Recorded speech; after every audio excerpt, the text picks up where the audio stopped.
Saraswati Vidya Mandir principal Rachala Venkataiah Goud గారికి, మళ్ళీ పెళ్లి కథలు పుస్తక రచయిత గౌరవనీయులు పెద్దలు శ్రీ లాలా లింగమూర్తి గారికి, అదేవిధంగా ఇక్కడికి విచ్చేసినటువంటి సాహితీ మిత్రులకు అందరికీ కూడా పేరు పేరున స్వాగతం పలుకుతూ, మళ్ళీ పెళ్లి కథలు అనేటువంటి శీర్షికతో దాదాపు ఒక 6 నెలల కిందట లింగమూర్తి సార్ గారు గద్వాలకు రావడం, జయన సారు, నేను, భానుప్రకాష్ సారు టీ కొట్టులో వారిని కలుసుకోవడం, దాదాపుగా ఆ కొట్టులోనే ఒక 2 గంటల పాటు చర్చోపచర్చలు జరిగినాయి దీనిపైన. తర్వాత సారు వెళ్ళి పుస్తక ముద్రణ అవన్నీ పూర్తి చేసి ఆవిష్కరించుకున్నటువంటి సందర్భానికి సంబంధించిన ఒక ఛాయాచిత్రాన్ని కూడా నేను చూడడం జరిగింది. మొత్తానికైతే సారు అనుకున్నది నెరవేర్చుకున్నట్టున్నాడు, పుస్తకం తీసుకురావాలనేటువంటి సంకల్పం తన కళ నెరవేరింది అని చెప్పేసి మనసులో అనుకున్నాను.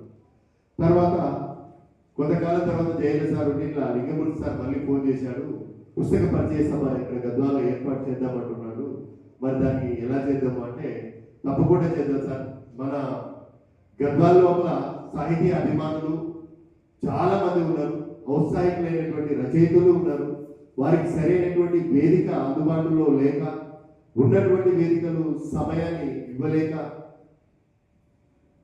వారు రాసినటువంటి రచనలన్నీ కూడా వాళ్ళ దగ్గరే ఉంచుకుంటున్నారు. కాబట్టి మరి ఒక పుస్తకాన్ని పరిచయం చేసేటువంటి అవకాశం మనకు వస్తుంది అంటే బ్రహ్మాండంగా నిర్వహించుకుందాం అని చెప్పేసి ఈరోజు ఈ పుస్తక పరిచయ కార్యక్రమాన్ని ఈ సందర్భంలో ఇక్కడ మనందరి సమక్షంలో ఏర్పాటు చేసుకోవడం అనేది నిజంగా చాలా సంతోషించదగ్గ విషయం.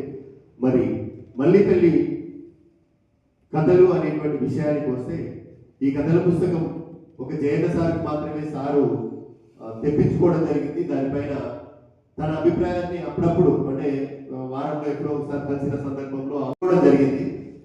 ఆ పంచుకున్నటువంటి కథల్లో ఉన్నటువంటి విషయం ఫైనల్ గా నాకు అర్థమైంది ఏంటంటే, ఒకప్పుడు కథ అంటే ఒక నీతిని, మానవతా విలువల్ని, ఇలాంటి విషయాలను బోధించేటువంటివే కథలు. కానీ రాను రాను కథలన్నీ కూడా, భారతదేశానికి స్వాతంత్రం వచ్చిన తర్వాత కథలన్నీ కూడా నీతి, నైతిక విలువలు, మోరల్ వాల్యూస్ ఇట్లాంటి విషయాలను పక్కకు పెట్టేసి సామాజిక బాధ్యతను తలకెత్తుకున్నటువంటి కథలు.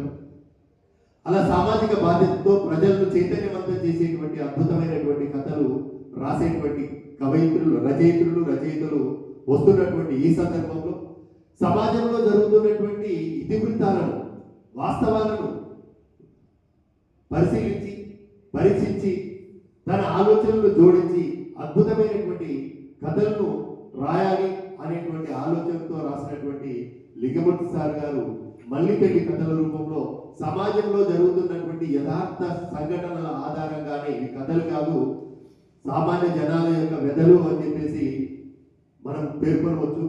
అలాంటి అద్భుతమైనటువంటి కథలను రాసి మరి ఆ కథల యొక్క పుస్తకాన్ని ఇక్కడ మనం పరిచయం చేసుకునేటువంటి మహద్భాగ్యాన్ని మనం కలిగించినందుకు లింగమూర్తి సార్ గారికి మరొకసారి సందర్భంగా ధన్యవాదాలు తెలియజేసుకుంటున్నాం. ఈ అందమైనటువంటి వేదికను అందించినటువంటి సరస్వతి విద్యా మందిర్ యాజమాన్యాన్ని కూడా ప్రత్యేకంగా ధన్యవాదాలు తెలియజేసుకుంటున్నాం. మరి మీకు ఎన్ని పనులున్నా కూడా ఆహ్వానించిన వెంటనే ఇక్కడికి విచ్చేసి ఈ సాహితీ సదస్సు లోపల మీరు కూడా పాల్గొన్నందుకు మరి ప్రతి ఒక్కరికి పేరు పేరున ధన్యవాదాలు తెలియజేసుకుంటూ అవకాశం ఇచ్చినందుకు ముగిస్తూ